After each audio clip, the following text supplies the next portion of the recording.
and welcome to Trash Candy Tarot. In today's video, I'll be bringing you along on my summer solstice adventure. On June 21st, the longest day of the year, I took a hike through a mountain forest in search of a sacred place to celebrate Litha. Join me as I discover beautiful montane ecosystems, create an altar to honor my family, and ask the mountain forest spirits for guidance. Since I'm new to pagan traditions, I decided to try out a simple way to celebrate this Sabbath. I was inspired by forest witch Alwyn Oak to find my own enchanted woods in which to explore the natural wonders of trees and to soak up that warm summer sun. As I live in a very dry mountain climate, discovering a forest can require a bit of a vertical hike. So, the night before my trek, I thought it wise to prepare ahead. I knew I definitely wanted to do a tarot reading on this outing, so I picked a few decks that fit the summer forest vibe. Looking for further inspiration for this celebration, I pulled an oracle card from the Pure Magic Oracle deck. And of course, it was the perfect card for the situation. The Mother Earth card calls for a psychic recharge and a renewal of one's energy by going outside. This card suggests creating an altar to remind us of the abundance and protection Mother Earth provides. Lately, I've been missing my family a lot, so an offering to honor the sanctity of motherhood felt like the perfect way to pay tribute to my loved ones. Finally, the morning of the solstice came, and I decided to adorn myself with the colors and concepts of Litha. I just love a good excuse to get dressed up. I chose a golden eyeshadow to represent the sparkling summer sun, and picked some jewelry pieces that reminded me of my family. The weather forecast was actually quite overcast for a summer day, but I still made sure to protect myself from any harsh solar rays.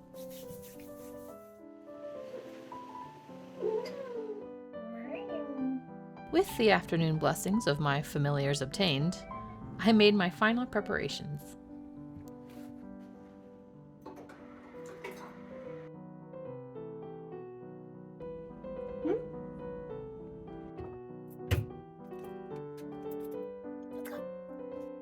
And set forth on the day's journey.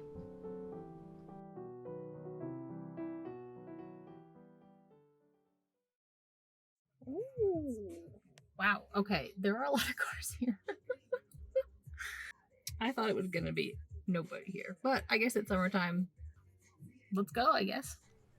And so I began my ascent, only a tad apprehensive at the difficulty level and the amount of fellow hikers. So it's overcast, but I have to squint. I think the UV index is 8. So probably not the best day to come out, but determined. It's quite nice though. It's windy, chill. Let's go exploring. A few moments later, I'm actually kind of out of breath already. It's very dry and dead. I mean, but that's to be expected for this area. So one of the main concerns or anxieties I had about doing this, I can hear something in the bush. It's really pretty though. Pulpit rock. Mainly rattlesnakes. I've been here for almost 2 years and I have not stumbled across one yet. Knock on wood. But I think that is more of a fear that I have than a pretty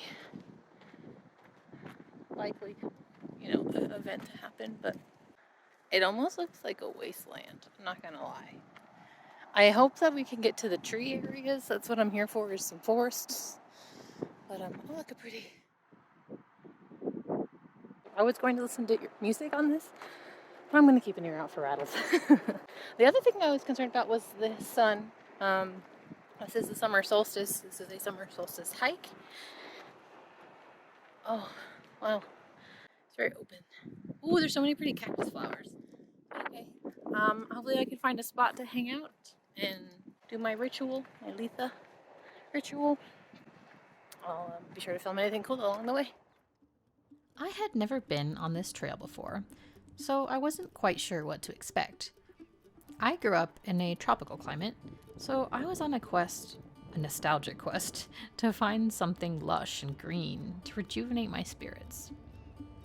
But this open space preserve at 6,000 feet above sea level is the exact opposite.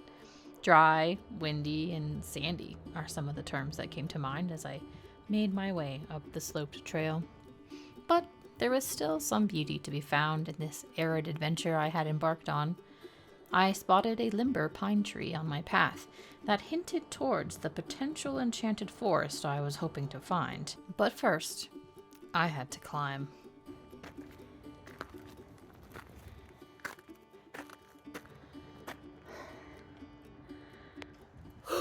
It is a bit of a climb. I am kicking myself because I was like, no, I won't need mine either. No. I think I need mine either. Or at least take a break. I don't want to get to the top. After a short break in which I contemplated all of my life choices while enjoying the view of the city below, I took the final few steps to the top of Pulpit Rock. I was greeted by a sweeping view and an intense wind. There were no guardrails or warning signs along the path, just the open air and a steadfast nerve against the edge. From the top, I could clearly see just how closely entwined humanity and nature existed here. The highway full of buzzing cars and the tops of suburban homes bespeckled in the mountain shadow. Everything at this height felt like a stone's throw away. I could have spent hours watching the minutiae of life go by. There was so much to discover about this 66 million year old stone structure. The history seeped from every hidden crevice and surviving flora at the top of this wind-swept world.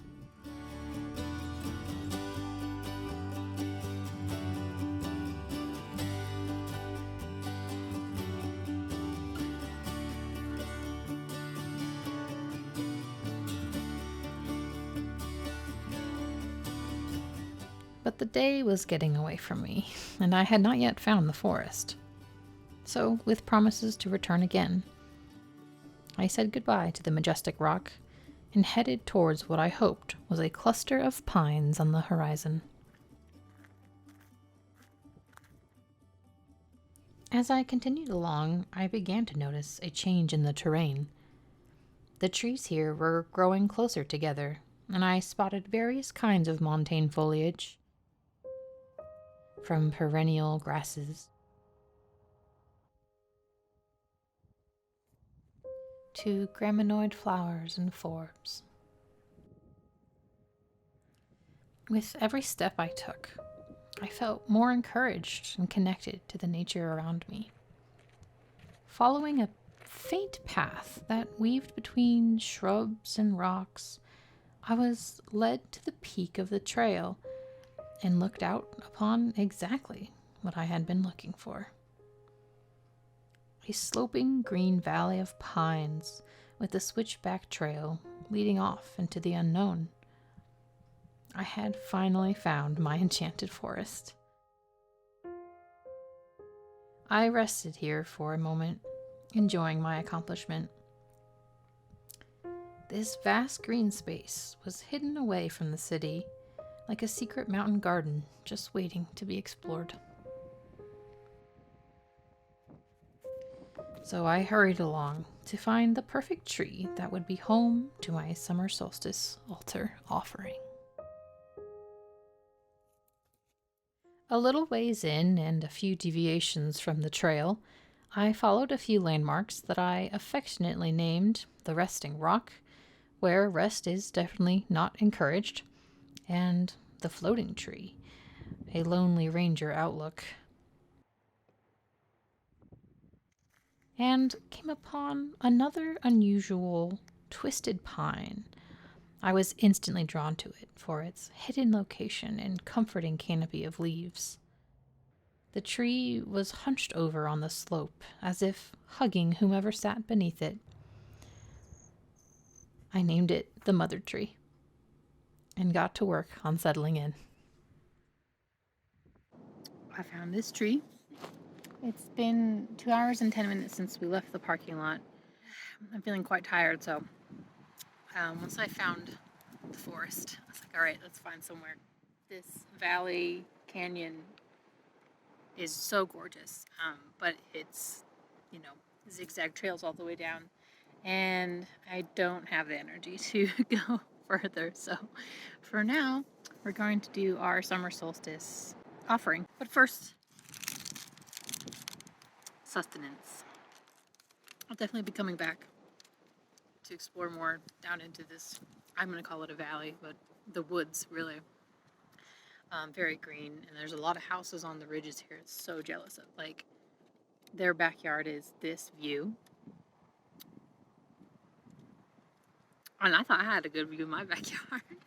But yeah, I'm glad I discovered it. I'm glad I came out today. Let's get some tarot reading done. I began to set up my temporary altar with items that represented my family and the summer solstice. Moths to represent the protection of my ancestors. Engraved pebbles to represent the sacred bond of siblings. Lapis lazuli to honor friendships that felt like home.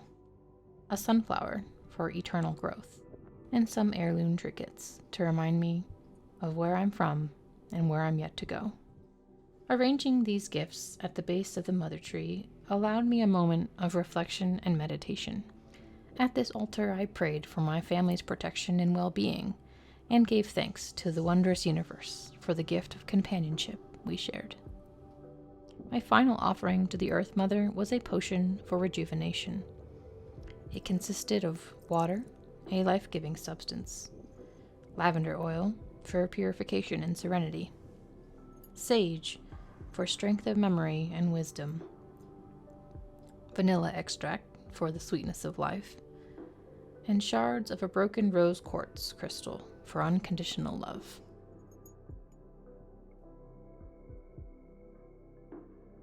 With the wave of the sacred raven feather, I made my intentions of this potion known, to replenish and encourage life to thrive.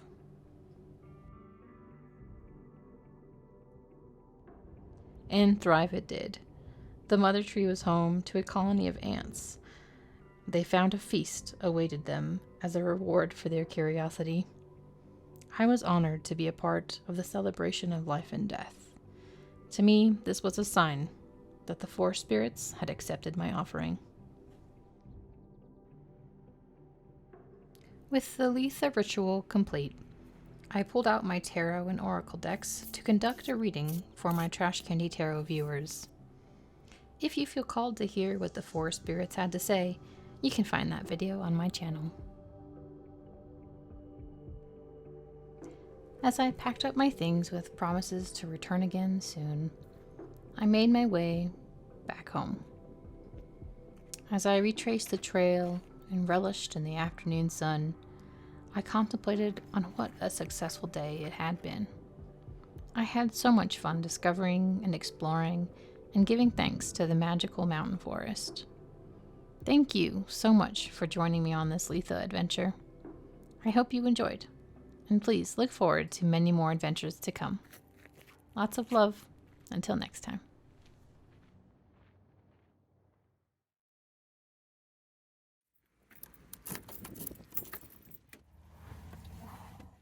I did run into a snake on the way down.